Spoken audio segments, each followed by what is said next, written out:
देश भर में अच्छी बारिश की कामना के साथ उज्जैन के महाकाल मंदिर में इन दिनों एक विशेष अनुष्ठान चल रहा है। महाराष्ट्र और कर्नाटक से आए 25 पुजारी मिलकर 6 दिवसीय सौमिक सुवृष्टि अनुष्ठान कर रहे हैं। यह अनुष्ठान 24 अप्रैल से शुरू हुआ है और आज इसका अंतिम दिन है। बता दें कि इस अनुष्ठान का न केवल धार्मिक महत्व है बल्कि वैज्ञानिक दृष्टिकोण से भी यह महत्वपूर्ण है।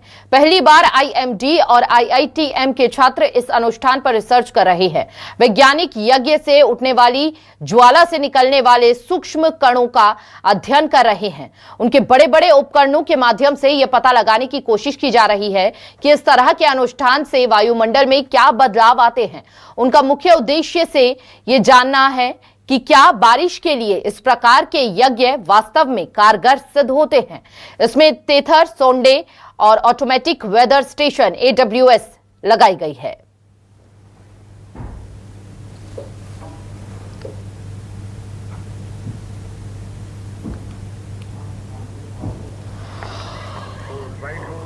ये 12 ज्योतिर्लिंग जो भारत में है, रामेश्वर से लेकर केदारनाथ तक, ये 12 ही ज्योतिर्लिंग भारतवर्ष के जो वर्षा के कारक है, वर्षा के केंद्र बिंदु है, ये ऊर्जा स्रोत के स्थान है। इसलिए अगर इन स्थानों पर अगर हमने कोई पर्जन्य के लिए आने वाले वर्षा ऋतु में अच्छी बरसात हो, इसके लिए कोई भी अगर यज्ञ अनुष्ठान हम करते हैं तो उस यज्ञ की अच्छी बरसात की संभावना है। ये प्रवर्ग्य विधि के ऊपर, तो ये प्रवर्ग्य विधि जो है वो उबले हुए घी के पात्र में गाय का एक बार और बकरी का एक बार ऐसे दूध की आहुति देने से एक प्रचंड ज्वाला निकलती है।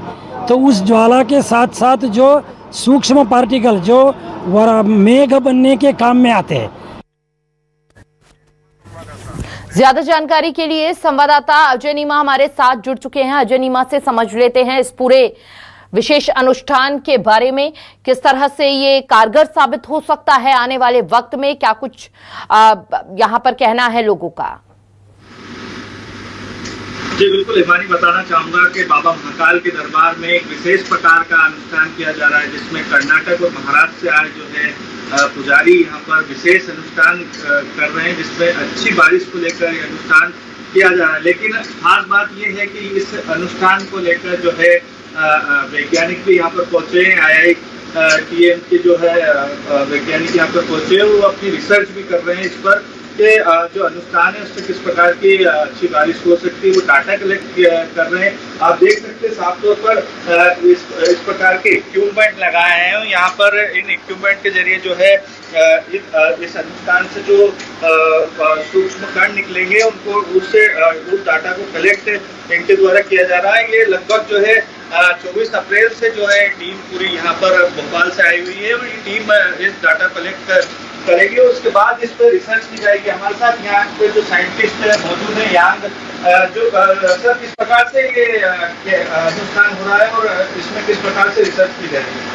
जी अभी अनुष्ठान के द्वारा जो एरोसोल पार्टिकल निकलती है उसको हम लोग माप कर रहे हैं। यहाँ पर हमारे पास बहुत सारे इंस्ट्रूमेंट हैं। एक इंस्ट्रूमेंट आप सामने देख सकते हैं जो जैसे कि यह बताता है कि जो अनुष्ठान के द्वारा जो पार्टिकल निकलती है वो क्लाउड फॉर्म कर सकती है इसमें। तो उसके द्वारा हम लोग 3 मेजरमेंट ले रहे हैं फिलहाल के तौर पर। एक है क्लाउड कंडेंसेशन न्यूक्लियर काउंटर बोलते हैं, जो आप इसमें बेसिकली यह बताता है कि जो गैस के द्वारा जो पार्टिकल निकलती है वो क्लाउड फॉर्मिंग पार्टिकल हो सकती है।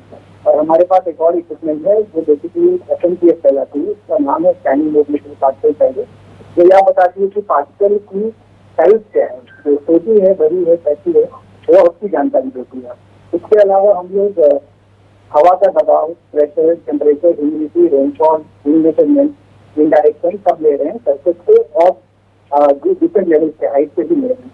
तो हमारे पास एक बिल्डिंग है जो हम लोग बेसिकली 500 मीटर तक लेके जाते हैं, उसके बाद 400, 300, 200, 100 मीटर से भी लेके आते हैं और यहाँ पे हम लोग प्रेशर, टेम्परेचर, ह्यूमिडिटी की मेजरमेंट लेते हैं। उससे यह पता चलता है कि कैसे वो वेरिएशन हो रहा है। अभी फिलहाल हम लोग इसके अलावा और भी गैसेस मेजरमेंट भी ले रहे हैं। हमारे पास 4 अदर इक्विपमेंट भी हैं जो काफी डिफरेंट गैसेस की भी मेजरमेंट ले रहे हैं, ब्लड के द्वारा गैसेस निकलती है। और इसके साथ ही पार्टिकुलेट हम लोग फिल्टर पेपर पे भी और फोन पे भी कलेक्ट कर सकता है। इसके लिए डिफरेंट टीम यहाँ आई हुई है IIT के अलावा। टीम ऐसे अनुष्ठान में पहली बार आई है, इससे पहले भी रिसर्च कर चुकी है। यह इतने सारी इंस्ट्रूमेंट पहली बार आई है उज्जैन में, यह पहली बार हुई है।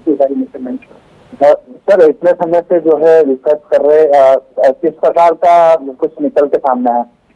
जी ये कहना अभी थोड़ा कठिन होगा। अभी हम लोग पहला माप ले रहे हैं, अभी 4 दिन ही हुआ है और अभी भी ले ही है, तो अभी बहुत कठिन होगा। आगे जाके दूसरी टीम रहेगी जो इसको एनालाइज करेगी और यह बता पाएगी कि आगे ठीक है। इसका क्या ले लेंगे।